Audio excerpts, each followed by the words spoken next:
Well, here you go. Here's a 3-day total. This is actually half of the first day. There's the second day, and here's the third day. The big yellows finally started coming up. Look at the size of these mushrooms. And I broke off this piece here, but it's in there.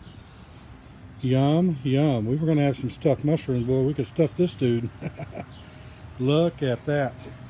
So there's 59 in this batch, and there's probably another 50 in this batch. They're just smaller mushrooms. And there's a lot of little grays in this one here. There's a few bigger grays in this one here. And then this bag I just threw in the freezer the way it was. And we're having the other half for breakfast this morning, or part of the other half. Yum, yum. Look at that. Well, there's the first 2 mushrooms for today. I've walked probably a third of a mile to get to the first 2, but oh, I see another one way over there on the edge of that cliff. I'm gonna hike over there and get that one. But I'm up above a big canyon. I'll kind of walk up and down this canyon a bit and see if I can't find some more. But I see one more now. But it's the middle of April and the big ones are coming up. Look at the size of those oyster mushrooms. What a mushroom. So to make sure they're oysters, you want to already cut this one here. You flip them upside down. Make sure the veins run all the way down to the bottom. Then you lay them on something, and they're supposed to have a white spore print. Look at the size of these oysters.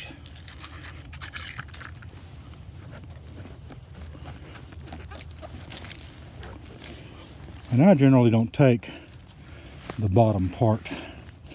To me, it's too hard and woody and all that.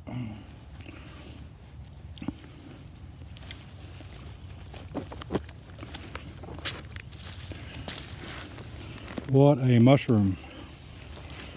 They don't always have stalks, but these have a little bit of a stalk.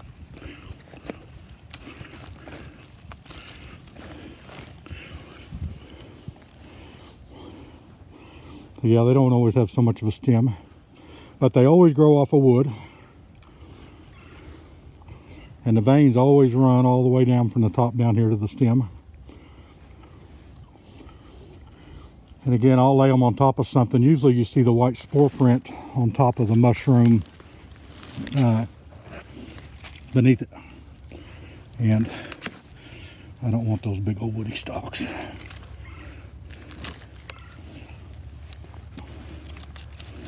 Pretty cool. So I was out here after these morels, and I come across some nice oysters. They barely fit in my bag. Barely fit in my bag. That's a pretty cool find. I've never been in this spot before, but I know where I'm at. Pretty cool. There's a bag of mushrooms right there.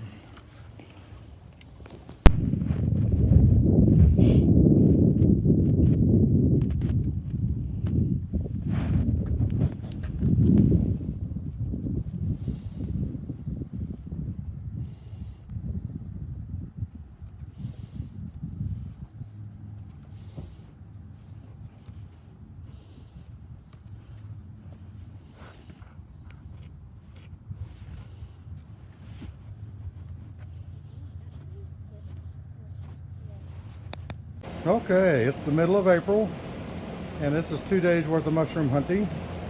So these have all been cleaned and processed. I put them in a colander after I wash them so that they all the water can drain out. I do that in the refrigerator to help them dry out just a little bit. Now, because they're washed and soaked in water for about 12 hours. These I got yesterday. Look at the size of those oysters. The biggest oyster mushrooms I've ever picked. See the veins run up down the stem. Really nice oysters. And I actually grow oyster mushrooms. Here's 2 of my inoculated logs. We probably got 15-20 pounds of oysters off of here in the last 2 years. So, and this one here, these come out in the summertime, and some other ones grow in the winter. So it was had got down to 30 degrees a night, and I went out in the morning and found these. A lot of these morels are dried up, but because they're 90-95% water anyway, once I soak them for my 12 hours, they'll puff back up and rehydrate. So there we go. Look how tall that mushroom is there. Nice mushrooms. So we're getting ready to go out and get some more mushrooms and then go fishing. And what I'm going to do with these is just stick them in the refrigerator. And when I get back, then I'll deal with the mushrooms we get today and yesterday's all at the same time. But of course I'll have to clean fish. And the refrigerator will dry them out a little bit, but that's okay. You can see a lot of these are wind dry. I don't know if you can see or not. But they were dried by the wind and just from being out in the woods. And that's perfectly okay. Sometimes I get them and they're almost like cardboard because the wind blows on them and dries them. And once I wash the dirt off of them and put them in my water for 12 hours, they puff right back up. And you can't tell the difference between that one and one that was just completely fresh when you found it, like that one there. So are those grays. So really nice grays. So there we go. I had already about 10 gallons in the freezer. This one here will be about 2 more gallons, or 1.75 gallons. I don't overstuff my bags. And then we got some nice oysters. I still have oysters that I found during while we were hunting wild pigs. So I don't have a lot of them, maybe 1 or 2 pounds. But this here's the biggest oyster mushroom I've ever found. Look at that oyster. Wow. Now I did lay them on top of some black gloves when I picked them. Don't pay attention to that fish head. When I picked them, and they had already released all their spores, but they should have put out a white spore print. But usually I can see if the big one was on top of these 2 small ones, I can see the spores off of one on the other. I was gonna say that may be a spore print right there, and it may just be a mushroom print. I think that's just a mushroom from where the bottom of another mushroom was growing up against it. But in my bag, when I bring them back, or in my thing, usually they lay out their spores. It had been raining the day before and the night before, so any spores that had been out there pretty much got washed off. So of the oysters. But they'll be delicious, and I don't really care for the woody stems, so I'll cut that stem down just a little bit more. These had the biggest, longest stems. I got a little bit of video of that, but I don't generally see oysters with 8-inch stems. But anyhow, these had some pretty big stems. They were on an old rotten log. But and oysters only grow on the wood. If you see one growing out of the ground, it's because there's a piece of wood in the ground. But anyhow, really nice oysters. We love oysters. We make a lot of soup and stuff, and we put the oysters in the soup. I just have to get my wife to cut them in smaller chunks because they're really meaty. The other thing we do with them is they make that chicken tikka masala. We substitute the chicken for the oyster and make a vegan mushroom tikka masala. Really, really good. And where we're going fishing, I just gave that guy a big old bag of these mushrooms, and I'll probably throw another bag in there, and if his wife is home, I'll drop off another thing of mushrooms. So we got about 10 gallons in the freezer, and I've already given some away. And we eat them almost every day. My wife will make like a quiche in the morning, and she'll put mushrooms in the quiche. She'll make a soup and put mushrooms. Lots and lots of dishes. So we haven't had the fried mushrooms this summer, but this spring. But we will definitely have some fried mushrooms in a day or 2. Yum, yum, yum. Look at those mushrooms. Wow. Okay, here's the Morrell mushrooms. And then we put them in a batter. What all's in the batter, baby?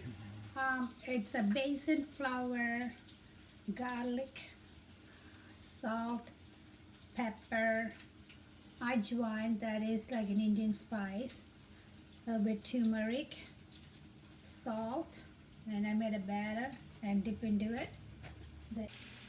Okay, so here's our mushrooms in the basil flour. We are frying this, deep fry. And we're deep frying it in oil. What kind of oil do you use, baby? Any oil you can use, but I use that canola. Canola. Canola oil. And she also did some onions and cauliflower in the same basin flour. So here's the last of that. I have been gobbling this up by the handfuls.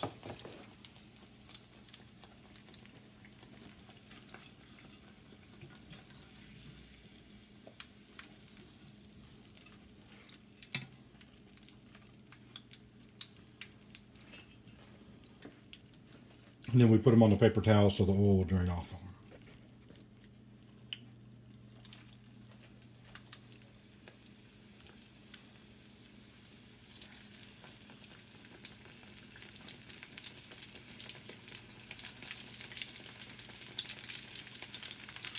And last year we ended up with about 15-gallon bags of mushrooms.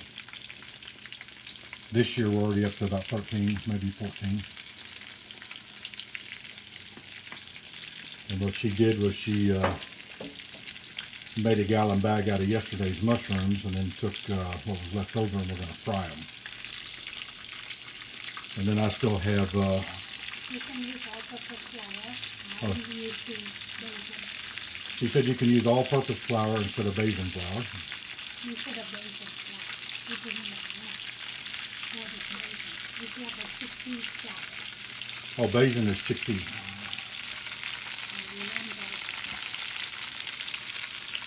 From blender. Oh, I thought basin was the flour itself.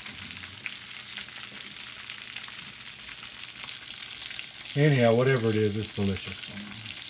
We will show on a later video all the process of mixing all the spice and stuff together. And we'll see if we can't type it up and print it on here. Really tasty. Yum, yum, yum. Okay, there we go. Look at that. My wife said take a picture of this and send it to my cousin Ted in Missouri. He's the one that took us out on the very first mushroom hunt here in Oklahoma. And since then we have been enjoying the Morrells. Okay, we get about 15 gallons a season. I think this year we're going to top out maybe about 18 gallons. And but again, about 15 gallons of that's going to be Morrells. But I picked up some oysters the other day that's going to, quite a bit of oyster.